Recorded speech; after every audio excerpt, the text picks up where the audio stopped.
paz do Senhor, meus amados irmãos. Eu sou o pastor Luiz César Mariano. Nós vamos estudar a lição 4 da revista De Adulto, a iluminação espiritual do crente. Textual, Efésios 1:17. Peço que o Deus de nosso Senhor Jesus Cristo, o glorioso Pai, dê a vocês espírito de sabedoria e de revelação no pleno conhecimento dele. Verdade prática. A vocação do crente inclui a herança de preciosas riquezas conferidas aos eleitos pela grandeza do poder de Deus. A leitura bíblica em classe está em Efésios, no capítulo 1, do versículo 1 ao versículo 23. Vamos orar.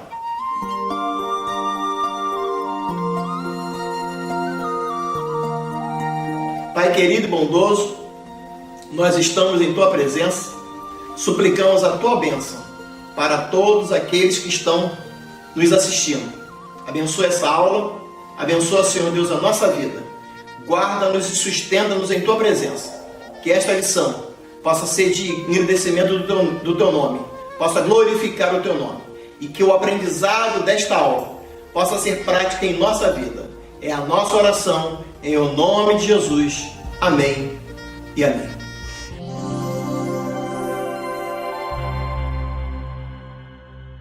A iluminação espiritual do crente é a nossa lição de hoje, é a lição 4 da revista De Adultos da CPAD. Nós então vamos estudar hoje sobre a questão muito interessante que é a doutrina bíblica. Qual é o objetivo geral da lição? Esclarecer a dimensão de nossa chamada, as riquezas da herança divina e a grandeza do poder de Deus. Objetivos específicos: destacar a vocação e as riquezas da glória inclusas na herança divina. Objetivo 2: salientar a grandiosidade do poder divino que opera em favor dos crentes.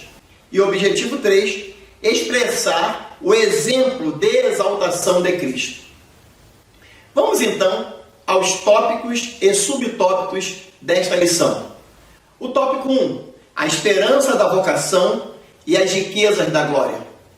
Subtópico 1: ações de graças e intercessão. Subtópico 2: a esperança da vocação. E subtópico 3: as riquezas da glória da sua herança. Vamos aprender no tópico 2: a sobreexcelente grandeza e força do poder divino.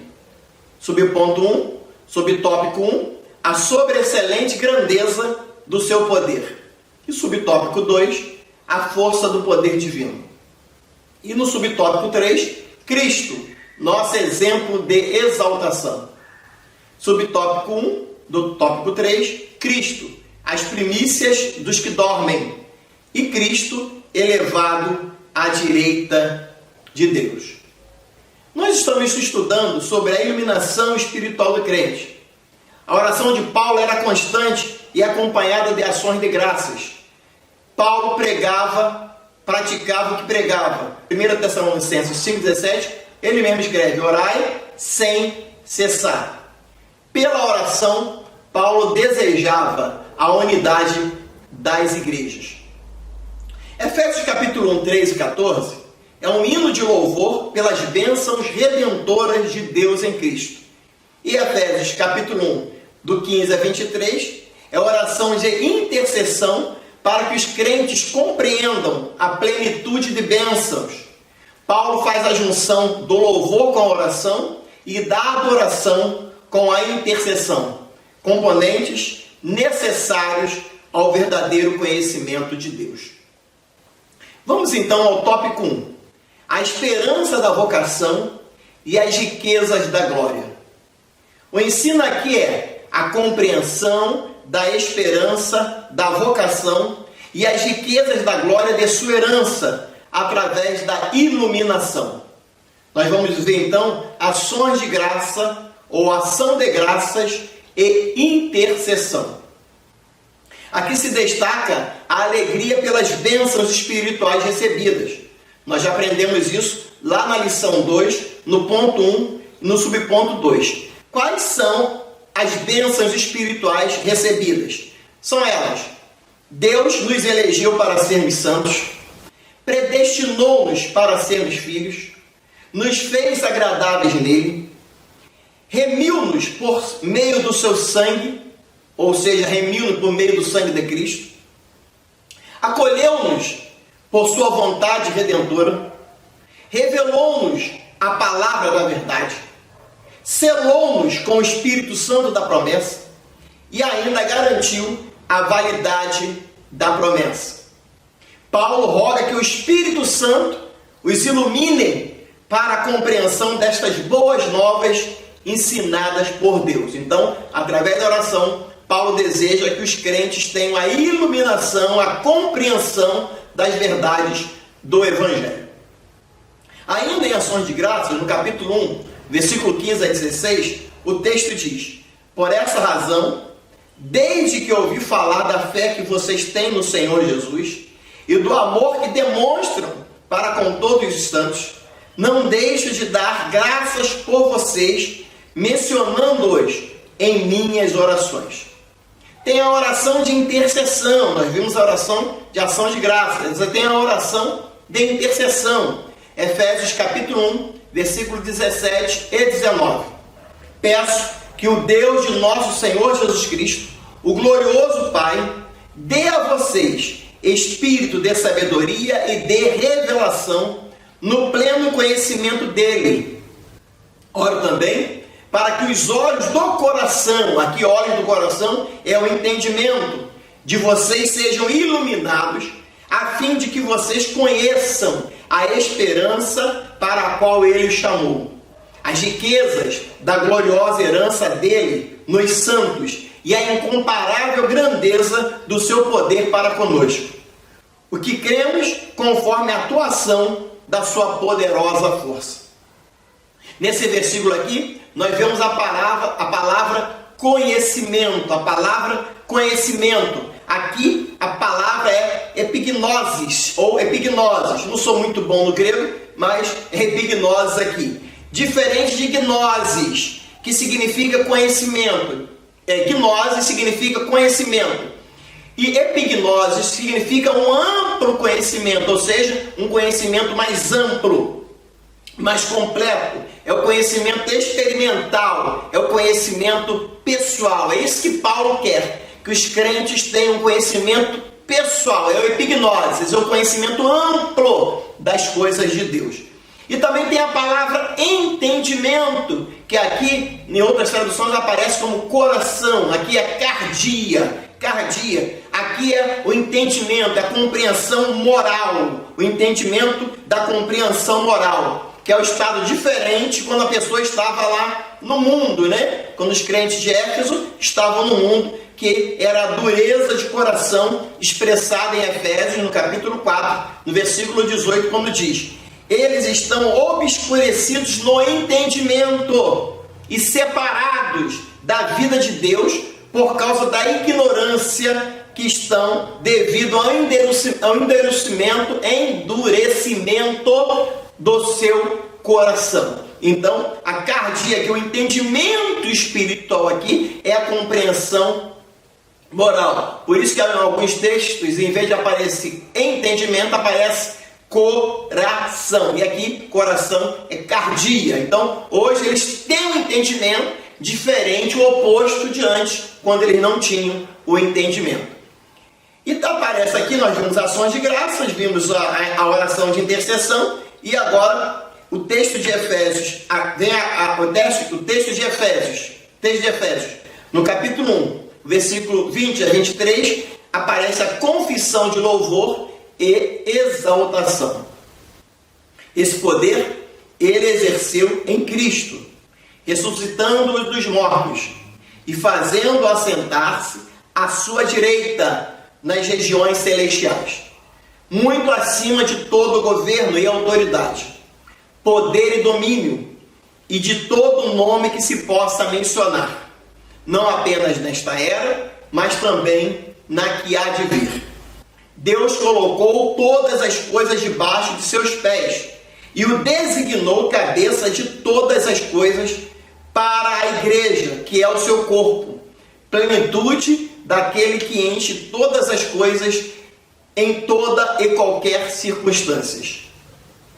Aparece também o texto nessa oração de intercessão de 1 Coríntios, no capítulo 2, o versículo 14 e o versículo 15, que assim está escrito: quem não tem o Espírito não aceita as coisas que vêm do Espírito de Deus, pois lhe parecem loucura e não é capaz de entendê-las, porque elas são discernidas espiritualmente. Mas quem é espiritual discerne todas as coisas, e ele mesmo por ninguém é discernido. Ou seja, as coisas de Deus são discernidas espiritualmente.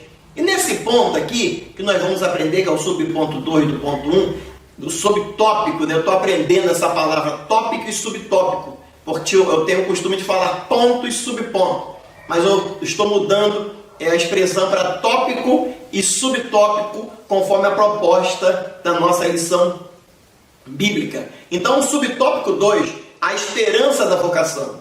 E aqui nós temos 3 aspectos da esperança. O primeiro aspecto: Deus chamou pessoas no passado.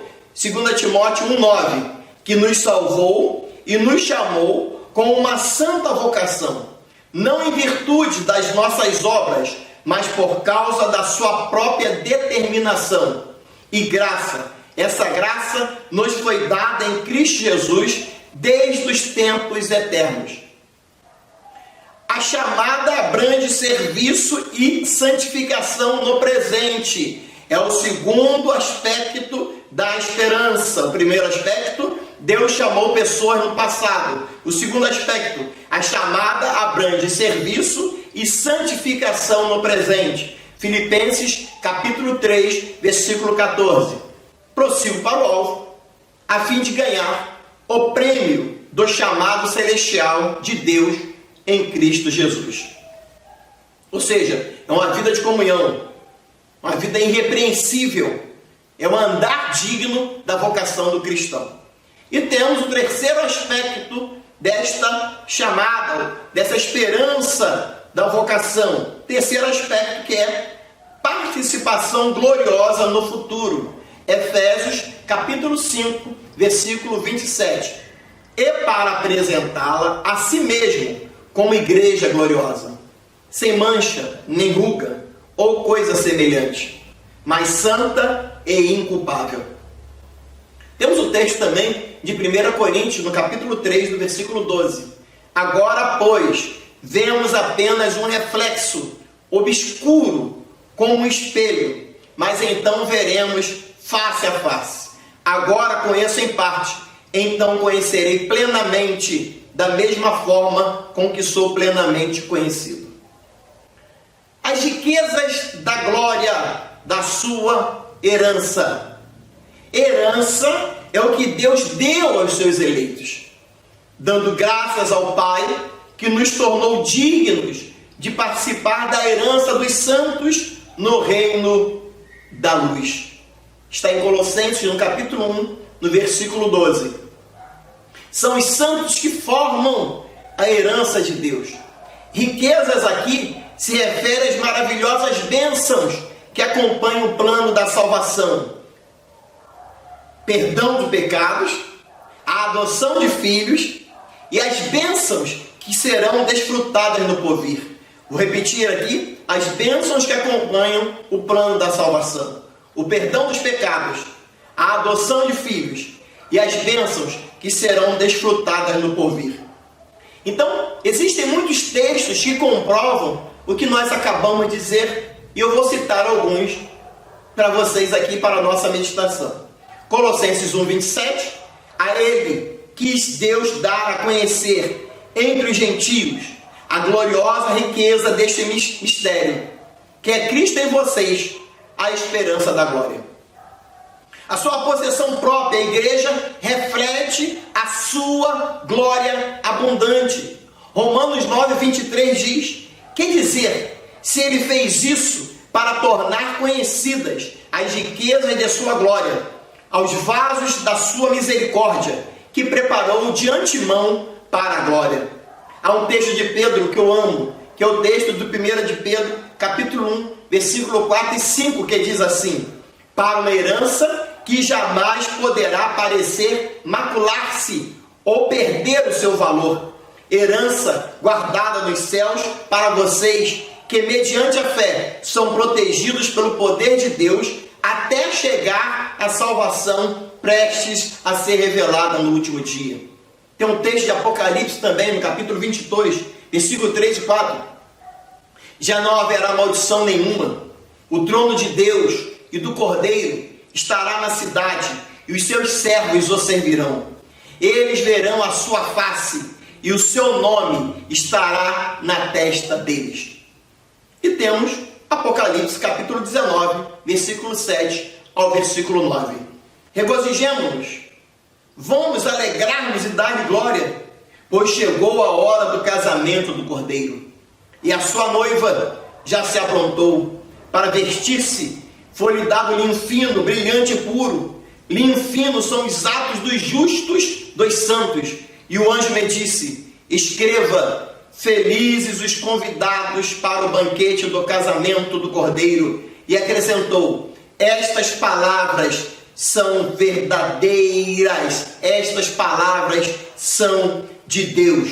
O que nós podemos aprender aqui nesse ponto 1? Os santos devem louvar a Deus pela eleição e ser iluminados para conhecer a esperança da chamada e as riquezas que fazem parte de nossa herança. Aleluia! Glória ao nome do Senhor Jesus Cristo.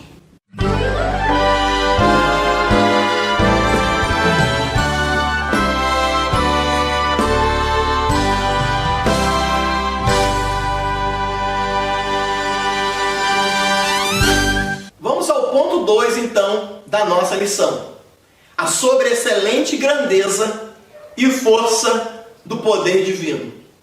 Se você está comigo até agora, eu peço, por favor, que você não se esqueça de se inscrever no canal e dar um like lá. Todo esse material que eu estou trabalhando com vocês nessa aula está na descrição. Você pode ir lá e pegar todo esse texto que nós estamos trabalhando aqui. Muito obrigado pela tua companhia. Vamos continuar aqui. Ponto 2. A sobreexcelente grandeza e a força do poder divino. Sobreexcelente significa extraordinário, conforme 2 Coríntios 4, 7. Mas temos este tesouro em vaso de barro, para mostrar que o poder que a tudo excede provém de Deus e não de nós. Grandeza aqui significa enaltecer a magnitude do poder de Deus, conforme está em Mateus 26, 64. Tu mesmo disseste, respondeu Jesus, mas eu digo a todos vós, chegará o dia em que vereis o Filho do Homem assentado à direita do Poderoso e vindo sobre as nuvens do céu. Temos outra palavra aqui que é dunamis, ou poder. Indica feitos miraculosos que requerem força fora de medida. Atos 8,13, a Bíblia diz: o próprio Simão também creu e foi batizado, e seguia Filipe por toda parte, observando maravilhado os grandes sinais e milagres que eram realizados. Subponto 2 diz: a força do poder divino. Efésios 1,19. E a incomparável grandeza do seu poder para conosco, os que cremos, conforme a atuação da sua poderosa força. É o dunamis, é o poder. Temos outra palavra nesse texto que significa operação. A palavra operação, que significa eficácia, sinaliza poder em atividade. Operação, poder em atividade, conforme Colossenses 1,29. Para isso eu me esforço, lutando conforme a sua força que atua poderosamente em mim. Então é uma operação, que a palavra operação significa eficácia, sinaliza poder em atividade, conforme Colossenses 1, 29. A palavra força também significa intensidade, poder inerente de Deus. João 1,12 está assim escrito: contudo, aos que receberam, aos que creram em seu nome, deu-lhes o direito de se tornarem filhos de Deus. Ou seja, o poder de Deus opera em favor daqueles que creem na Bíblia, que creem em Deus, que creem em Jesus. E aqui Paulo nos apresenta 3 exemplos disso. O primeiro exemplo, a ressurreição de Cristo. O segundo exemplo, a sua ascensão. E o terceiro exemplo, a sua elevação acima de todo domínio.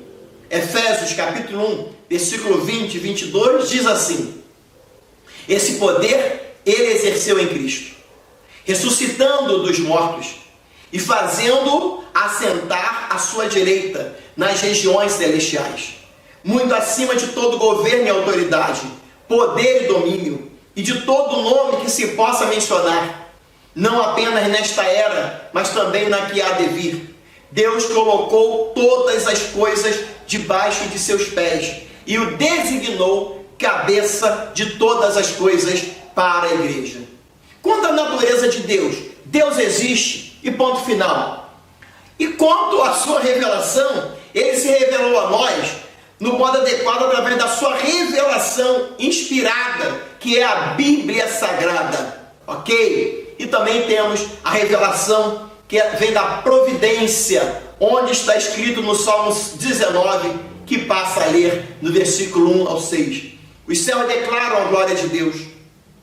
O firmamento proclama a obra das suas mãos. Um dia fala disso a outro dia. Uma noite o revela a outra noite. Sem discurso nem palavras, não se ouve a sua voz, mas a sua voz ressoa por toda a terra e as suas palavras até os confins do mundo. Nos céus ele armou uma tenda para o sol, que é como um noivo que sai do seu aposento e se lança em sua carreira com alegria. Deu herói, sai de uma extremidade dos céus e o faz o seu trajeto até a outra. Nada escapa do seu calor. Então, quanto à natureza de Deus, Deus existe.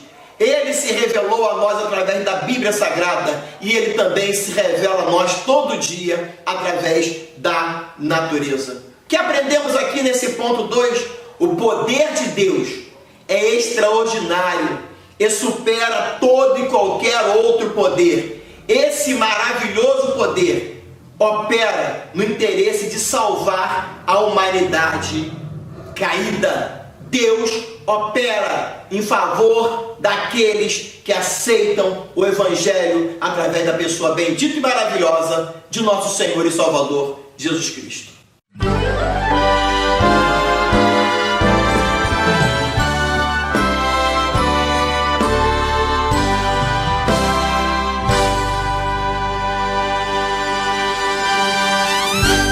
Se você ficou conosco até agora, eu quero agradecer o seu carinho e quero pedir a você que indique este canal para alunos e professores da Escola Bíblica Dominical. Não se esqueça de se inscrever no canal e dar um like lá se você gostou. Continue orando por mim e pela minha família. Tudo que eu estou dizendo aqui está lá na descrição. Você pode ir lá embaixo e copiar a descrição e fazer uso em sua aula na Escola Bíblica Dominical. Vamos então ao ponto 3. Cristo, nosso exemplo de exaltação. Aspectos que atestam a grandiosidade do poder de Deus disponível aos crentes. Cristo, as primícias dos que dormem. E aqui nós precisamos usar versículos bíblicos. Precisamos fazer uso dos versículos para passar para o aluno em sala de aula. Ressurreição de Cristo. Aqui eu indico a leitura do texto de Coríntios, no capítulo 15. Coríntios, todo o capítulo 15 de Coríntios, eu aconselho você ler com o seu aluno. Aqui, como o tempo é escasso, eu vou ler apenas o texto de 1 Coríntios, capítulo 15, versículo 17, que diz: E se Cristo não ressuscitou, a tua fé não tem valor. Na tradução NVI diz: e se Cristo não ressuscitou, inútil é a fé que vocês têm e ainda estão. Então, nós vamos aprender que a ascensão de Cristo é obra do poder do Pai, e a ressurreição também. Efésios capítulo 1, versículo 20 diz assim: esse poder ele exerceu em Cristo, ressuscitando-o dos mortos e fazendo-os assentar-se à sua direita nas regiões celestiais. Outro texto que colabora é o texto de Atos 2, 24. Mas Deus o ressuscitou dos mortos, rompendo os laços da morte, porque era impossível que a morte o retivesse. Atos 3, 26. Tendo Deus ressuscitado o seu servo, enviou-o primeiramente a vocês para abençoá-los, convertendo cada um de vocês das suas maldades. E temos, por último, Atos 17, 31. Pois estabeleceu um dia em que há de julgar o mundo com justiça, por meio do homem que designou. E deu prova disso a todos, ressuscitando dentre os mortos. Agora eu vou ler com você. Eu pedi no início desse texto sobre a ressurreição para que você lesse o texto de 1 Coríntios capítulo 15. Eu vou ler contigo agora o texto de 1 Coríntios no capítulo 15, versículo 20 ao versículo 21, que diz: mas de fato Cristo ressuscitou dentre os mortos, sendo ele as primícias entre aqueles que dormiram, visto que a morte veio por meio de um só homem, também a ressurreição dos mortos veio por meio de um só homem.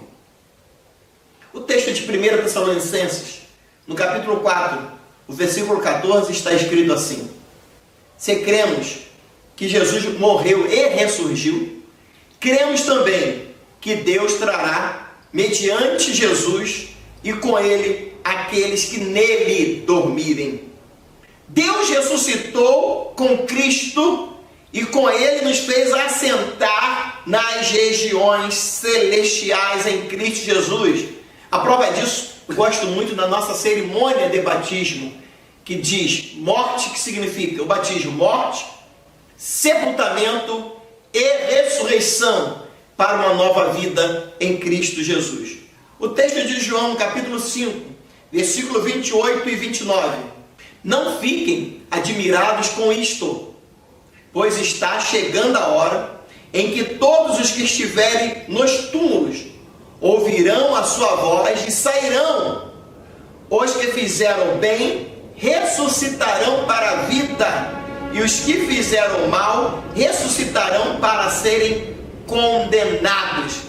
É muitos textos bíblicos que falam sobre a ressurreição, e vou ler apenas mais um, que é o texto de Filipenses capítulo 3, versículo 20 e 21. Nossa cidadania, porém, está nos céus, de onde esperamos ansiosamente o Salvador, o Senhor Jesus Cristo, pelo poder que o capacita a colocar todas as coisas debaixo do seu domínio. Ele transformará os nossos corpos humilhados, tornando-nos semelhantes ao seu corpo glorioso. Segundo subtópico, Cristo elevado à direita de Deus. Exaltação de Cristo. A ascensão de Cristo é obra do poder do Pai. A ascensão de Cristo é obra do poder do Pai. Efésios 1:20. Esse poder ele exerceu em Cristo, ressuscitando dos mortos e fazendo assentar-se à sua direita nas regiões celestiais. Filipenses 2, 9 e 11.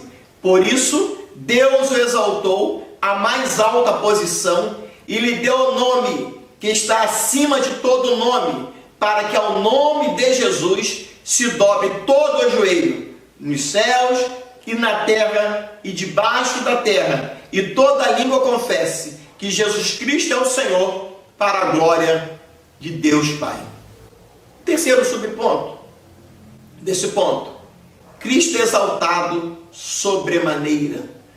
Aí que nós vamos aprender sobre a supremacia de Cristo. O triunfo de Cristo resultou em um duplo benefício. Quais são eles?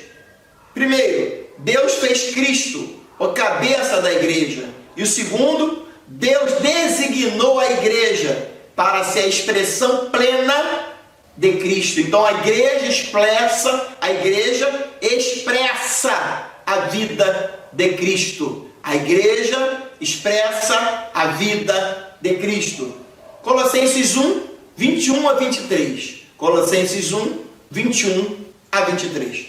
Antes, vocês estavam separados de Deus, e na mente de vocês eram inimigos por causa do mau procedimento de vocês.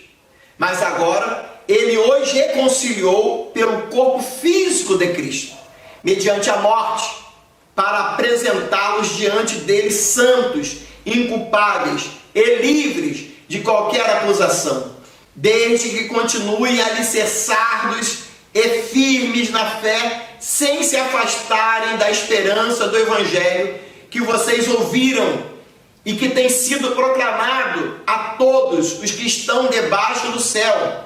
Esse é o Evangelho do qual eu, Paulo, me tornei ministro. Vejam, meus amados irmãos, que esse texto aqui é muito claro, é a linguagem da Nova Versão Internacional.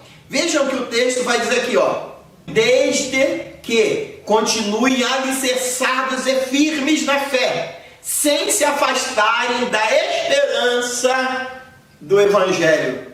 Você que está ouvindo esta lição, que está afastado do caminho de Cristo, volte urgentemente para Jesus. E você que está afastado do caminho de Deus, que nunca foi crente, aceite a Jesus como seu único e suficiente Salvador. Dentro dessa supremacia de Cristo aqui, nós temos que nenhum poder prevalecerá contra a igreja de Deus. Nenhum poder prevalecerá contra a igreja de Deus. Mateus 16, 18, que é um texto muito conhecido, que eu vou ler com você. E eu digo que você é Pedro, e sobre esta pedra edificarei a minha igreja, e as portas do inferno ou do Hades não poderão vencê-la. Nós precisamos aprender que a ressurreição, o assentar-se nos céus e a glorificação está disponível para todo aquele que aceitou a Jesus como seu Salvador. Vou repetir: a ressurreição, o assentar-se aos céus, o arrependimento, a glorificação está disponível para o crente. A ressurreição, o assentar-se nos céus e a glorificação estão disponíveis para os crentes pelo grande poder de Deus. Aqui nós concluímos dizendo o seguinte: os atos poderosos de Deus viabilizam a transformação e a glorificação daqueles que creem. Então, eu quero agradecer a Deus pela sua vida, você que ficou até o final desta aula comigo. Vamos então ao questionário desta lição.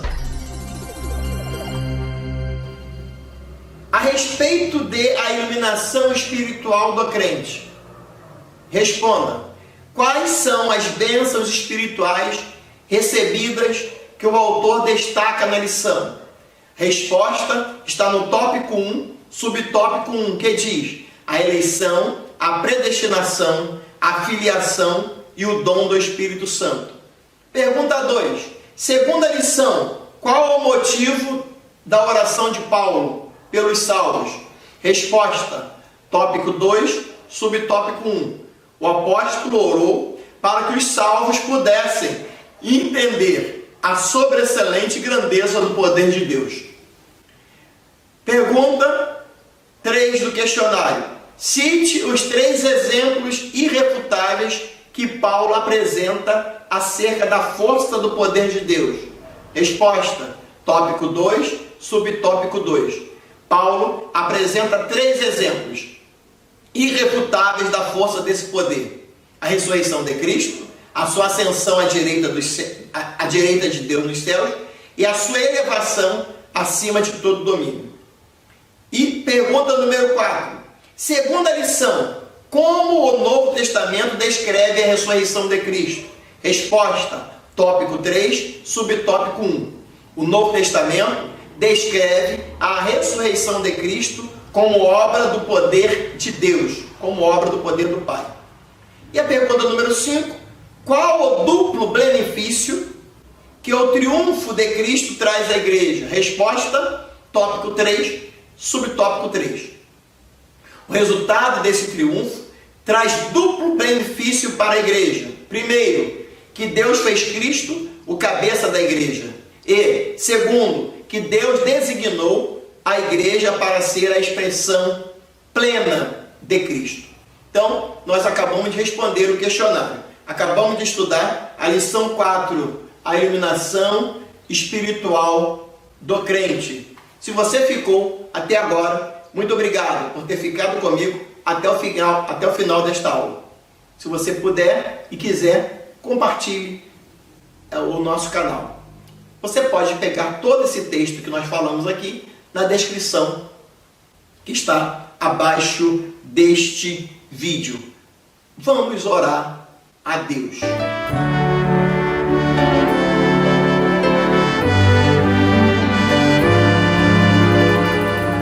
Pai querido e bondoso, este é o dia que fez o Senhor. Regozijemo-nos e alegremo-nos nele.